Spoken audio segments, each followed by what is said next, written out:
हरे कृष्णा। जय माता दी। दोस्तों, आज की वीडियो में सुनिए श्री दुर्गा सप्तशती का पहला अध्याय। जो भी भक्त सच्चे मन से नवरात्रि के दिनों में श्री दुर्गा सप्तशती का पाठ करता है या सुनता है, माँ दुर्गा उसकी सारी मनोकामनाएं पूरी करती हैं। तो चलिए शुरू करते हैं आज का पहला अध्याय।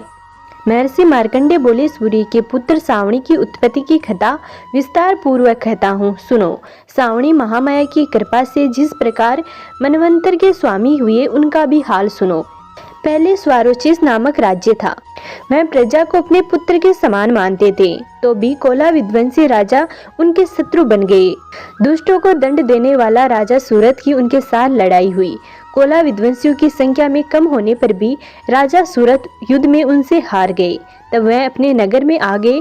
केवल अपने देश का राज्य ही उनके पास रह गया और वह उसी देश के राजा होकर राज्य करने लगे। किंतु उनके शत्रुओं ने उन पर आक्रमण किया। राजा को बलहीन देखकर उनके दुष्ट मंत्रियों ने राजा की सेना और खजाना अपने अधिकार में ले लिया। राजा सूरत अपने राज्य अधिकार को हार कर शिकार खेलने के बहाने घोड़े पर सवार होकर वहां से एक भयंकर वन की ओर चल गए। उस वन में उन्होंने महर्षि मेधा का आश्रम देखा।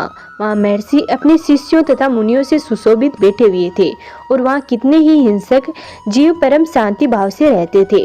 राजा सूरत ने महर्षि मेधा को प्रणाम किया और महर्षि ने भी उनका उचित सत्कार किया। राजा सूरत महर्षि के आश्रम में कुछ समय तक ठहरे। अपने नगर की ममता के आकर्षण से राजा अपने मन में सोचने लगा, पूर्व काल में पूर्वजों ने किस नगर का पालन किया था, वह आज मेरे हाथ से निकल गया। मेरे दुष्ट एवं दुरात्मा मंत्री मेरे नगर की अब धर्म से रक्षा कर रहे होंगे या नहीं। मेरा प्रधान हाथी, जो कि सदा मद की वर्षा करने वाला और सूरवीर था, मेरे वैरियों के वश में होकर न जाने क्या दुख भोग रहा होगा। मेरे आज्ञाकारी नौकर, जो मेरी कृपा से धन और भोजन पाने से सदैव सुखी रहते थे और मेरे पीछे पीछे चलते थे, अब वह निश्चय ही दुष्ट राजाओं का अनुसरण कर रहे होंगे तथा मेरे दुष्ट एवं दुरात्मा मंत्रियों द्वारा व्यर्थ धन को व्यय करने से संचित किया हुआ मेरा खजाना एक दिन अवश्य ही खाली हो जाएगा। इस प्रकार की बहुत सी बातें सोचता हुआ राजा निरंतर दुखी रहने लगा। एक दिन राजा सूरत ने महर्षि मेधा के आश्रम के निकट एक वेश्या को देखा।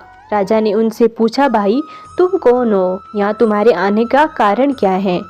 और तुम मुझे शोकग्रस्त अनमने से दिखाई देते हो, इसका कारण क्या है? राजा के यह नम्र वचन सुनकर वेश्या ने महाराज सूरत को प्रणाम करके कहा। वेश्या बोला, राजन, मेरा नाम समाधि है। मैं धनियों के कुल में उत्पन्न एक वेश्या हूँ। मेरे दुष्ट स्त्री पुत्रादिकों ने लोभ से मेरा धन छीन लिया है और मुझे घर से निकाल दिया है। मैं इस तरह से दुखी होकर इस वन में चला आया हूँ और यहाँ रहता हुआ मैं इस बात को भी नहीं जानता कि अब घर में इस समय सब कुशल है या नहीं। यहाँ मैं अपने परिवार का आचरण संबंधी कोई समाचार भी नहीं पा सकता कि वह घर में इस समय कुशल पूर्वक है या नहीं। मैं अपने पुत्रों के संबंध में यह भी नहीं जानता कि वह सदाचारी हैं या दुराचारी में फंसे हुए हैं। राजा बोले कि जस धन के लोभी स्त्री पुत्रों ने तुम्हें घर से निकाल दिया है, फिर भी तुम्हारा चित्त उनसे क्यों प्रेम करता है? वेश्या ने कहा, मेरे विषय में आपका ऐसा कहना ठीक है, किंतु मेरा मन इतना कठोर नहीं है। यद्यपि उन्होंने घर के लोभ में पड़कर पितर स्नेह को त्याग कर मुझे घर से निकाल दिया है, तो भी मेरे मन में उनके लिए कठोरता नहीं आती। हे माँ ममते, मेरा मन फिर भी उनमें क्यों फंसा रहा है? इस बात को जानता हुआ भी मैं नहीं जान रहा। मेरा चित्त उनके लिए दुखी है। मैं उनके लिए लंबी लंबी सांसें ले रहा हूँ। उन लोगों में प्रेम नाम का भी नहीं है, फिर भी ऐसे निस्सहायों के लिए मेरा हृदय कठोर नहीं होता। महर्षि मार्कंडे ने कहा, हे ब्राह्मण। इसके पश्चात महाराज सूरत और वह वेश्या दोनों महर्षि मेधा के समीप गए और उनके साथ यथा योग्य न्याय संभाषण करके दोनों ने वार्ता आरंभ की। राजा बोले, हे भगवान, मैं आपसे एक बात पूछना चाहता हूँ, सो आप कृपा करके मुझसे बताइए। मेरा मन अधीन नहीं है, इससे मैं बहुत दुखी हूँ।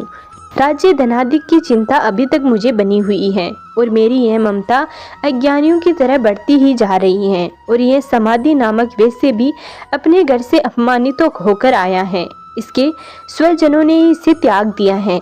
स्वजनों से त्यागा हुआ यह उनसे हार्दिक प्रेम रखता है। इस तरह हम दोनों ही दुखी हैं। हे महाभाग, उन लोगों के अवगुणों को देखकर भी हम दोनों के मन में उनके लिए ममता जनित आकर्षण उत्पन्न हो रहा है। अज्ञानी मनुष्यों की तरह हम दोनों में यह मूर्खता क्यों है? महर्षि मेधा ने कहा, विषम मार्ग का ज्ञान सब जंतुओं को है, सबों के लिए विषय पृथक पृथक होते हैं। कुछ प्राणी दिन में नहीं देखते और कुछ रात को, परंतु कई जीव ऐसे हैं जो दिन तथा रात दोनों में देख सकते हैं। यह सत्य है कि मनुष्य में ज्ञान प्रदान है, किंतु केवल मनुष्य ही ज्ञानी नहीं होता, पशु पक्षी आदि भी ज्ञान रखते हैं। जैसे यह पशु पक्षी ज्ञानी है, वैसे ही मनुष्यों का ज्ञान भी है, और जो ज्ञान मनुष्यों में वैसे ही पशु पक्षियों में है, तथा अन्य बातें भी दोनों में एक जैसी पाई जाती हैं। ज्ञान होने पर भी इन पक्षियों की ओर देखो, अपने भूख से पीड़ित बच्चों की चोंच में कितने प्रेम से अन्न डाल रहे हैं। हे राजन, ऐसा ही प्रेम मनुष्य में अपनी संतान के प्रति भी पाया जाता है। लोभ के कारण अपने उपकार का बदला पाने के लिए मनुष्य पुत्रों की इच्छा रखते हैं और इस प्रकार मोह के गड्ढे में गिरे रहते हैं। भगवान श्री हरि की जो माया है, उसी से यह संसार मोहित हो रहा है। इसमें आश्चर्य की कोई बात नहीं, क्योंकि वह भगवान विष्णु की योग निद्रा है। यह माया ही तो है जिसके कारण संसार मोह से जकड़ा हुआ है। यही महामाया भगवती देवी ज्ञानियों के चित्त को बलपूर्वक खींचकर मोह में डाल देती है और उसी के द्वारा संपूर्ण जगत की उत्पत्ति होती है। यही भगवती देवी प्रसन्न होकर मनुष्य की मुक्ति प्रदान करती है। यही संसार के बंधन का कारण है तथा संपूर्ण ईश्वरों की स्वामिनी है। महाराज सूरत ने पूछा, भगवान वह देवी कौन सी है जिसको आप महामाया कहते हैं? हे ब्राह्मण, वह कैसे उत्पन्न हुई और उसका कार्य क्या है? उसके चरित्र कौन कौन से हैं? प्रभु, उसका जैसा प्रभाव हो, जैसा स्वरूप हो, वह सब ही कृपा कर मुझसे कहिए, मैं आपसे सुनना चाहता हूँ।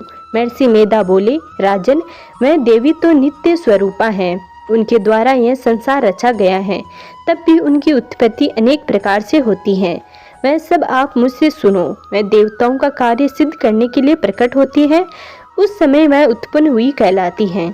संसार को जलमय करके जब भगवान विष्णु योग निद्रा का आश्रय लेकर शेष शैया पर सो रहे थे, तब मधु केटब नाम के 2 असुर उनके कानों में मेल से प्रकट हुए और वह श्री ब्रह्मा जी को मारने के लिए तैयार हो गए। श्री ब्रह्मा जी ने जब उन दोनों को अपनी ओर आते देखा और यह भी देखा कि भगवान विष्णु योग निद्रा का आश्रय लेकर सो रहे हैं, तो वह उस समय श्री भगवान को जगाने के लिए उनके नेत्रों में निवास करने वाली योग निद्रा की स्तुति करने लगे। श्री ब्रह्मा जी ने कहा, हे देवी, तुम ही स्वाहा, तुम ही स्वधा और तुम ही वष्टकार हो। स्वर भी तुम्हारा ही स्वरूप है, तुम ही जीवन देने वाली सुधा हो। नित्य अक्षर प्रणव में अंकार, उकार, मकार, इन तीनों में माताओं के रूप में तुम ही स्थित हो। इसके अतिरिक्त जो बिंद पद अर्ध मात्रा है, जिसका कि विशेष रूप से उच्चारण नहीं किया जाता है, हे देवी, वह भी तुम ही हो। हे देवी, संध्या, सावित्री तथा परम जननी तुम ही हो। तुम इस विश्व को धारण करने वाली हो। तुमने ही जगत की रचना की है और तुम ही इस जगत का पालन करने वाली हो। तुम ही कल्प के अंत में सबको भक्षण करने वाली हो। हे देवी, जगत की उत्पत्ति के समय तुम सृष्टि रूपा होती हो, पालन काल में स्थित रूपा हो और कल्प के अंत में सहार रूप धारण कर लेती हो। तुम ही महाविद्या, महामाया, महामेधा, महारात्रि और मोहरात्रि हो। श्री ईश्वरी और बोध स्वरूपा बुद्धि भी तुम ही हो। लज्जा, पुष्टि, तुष्टि, शांति और समा भी तुम ही हो। तुम खंडन धारिणी, शूल धारिणी, गौर रूपा तथा गदा, चक्र और धनुष को धारण करने वाली हो। बाण, भूसुंडी और परीग, यह भी तुम्हारे ही अस्त्र हैं। तुम सौभ्य और सौभ्यंतर हो। यही नहीं बल्कि जितनी भी सौभ्य सुंदर वस्तुएं इस संसार में हैं, उन सबसे बढ़कर तुम ही हो। पर और अपर सबसे पर रहने वाली सुंदर तुम ही हो। हे स्वरूपे देवी, जो भी सहस्त्र पदार्थ हैं, उनमें जो शक्ति है वह तुम ही हो। ऐसी आस्था में भला तुम्हारी स्तुति कौन कर सकता है? इस संसार की सृष्टि, पालन और सहार करने वाले जो भगवान हैं, उनको भी जब तुमने निद्रा में वशीभूत कर दिया है, तो फिर तुम्हारी स्तुति कौन कर सकता है? मुझे भगवान विष्णु तथा भगवान शंकर को शरीर धारण करने वाली तुम ही हो। तुम्हारी स्तुति करने की शक्ति किसमें है? हे देवी, तुम तो अपने उन उद्धार प्रभावों के कारण ही प्रशंसनीय हो। मधु और केटब जो भयंकर असुर हैं, इन्हें मोह में डाल दो। श्री हरि भगवान विष्णु को भी जल्दी जगा दो। उनमें इनको मार डालने की बुद्धि भी उत्पन्न कर दो। महर्षि मेधा बोले, हे राजन, जब ब्रह्मा जी ने देवी की इस प्रकार स्तुति करके भगवान विष्णु को जगाने और मधु और केटब को मारने को कहा, तो वह भगवान विष्णु के नेत्र, मुख, नासिक, बाहु, हृदय और वक्ष स्थल से निकली ब्रह्मा जी के सामने खड़ी हो गई। उनका ऐसा करना था कि भगवान श्री हरि तुरंत जाग उठे। दोनों असुरों को देखा जो अत्यंत बलवान तथा पराक्रमी थे और मारे क्रोध के जिनके नेत्र लाल हो रहे थे और जो ब्रह्मा जी का वध करने के लिए तैयार थे। अब क्रुद्ध हो उन दोनों दुरात्मा असुरों के साथ भगवान श्री हरि पूरे 5000 वर्ष तक लड़े। एक तो वह अत्यंत बलवान तथा पराक्रमी थे, दूसरा महामाया ने भी उन्हें मोह में डाल रखा था। अतः वह भगवान से कहने लगे, हम दोनों तुम्हारी वीरता से अत्यंत प्रसन्न हैं, तुम हमसे कोई वर मांगो। भगवान ने कहा, यदि तुम मुझ पर प्रसन्न हो तो अब तुम मेरे हाथों से मर जाओ, बस इतना सा ही वर मैं तुमसे मांगता हूँ, यहाँ दूसरे वर से क्या प्रयोजन है। महर्षि मेधा बोले, इस तरह से सब वह धोखे में आ गए और अपने चारों ओर जल ही जल देखा तो भगवान श्री हरि से कहने लगे, जहाँ पर जल न हो, सूखी जमीन हो, उसी जगह हमारा वध कीजिए। महर्षि मेधा कहते हैं, तथास्तु कहकर भगवान श्री हरि ने उन दोनों को अपनी जांघ पर लिटाकर उन दोनों के सिर काट डाले। इस तरह से यह देवी श्री ब्रह्मा जी की स्तुति करने पर प्रकट हुई थी। अब तुमसे उनके प्रभाव का वर्णन कहता हूँ, तो सुनो। तो यह था दुर्गा सप्तशती का पहला अध्याय। अगले वीडियो में सुनेंगे श्री दुर्गा सप्तशती का दूसरा अध्याय।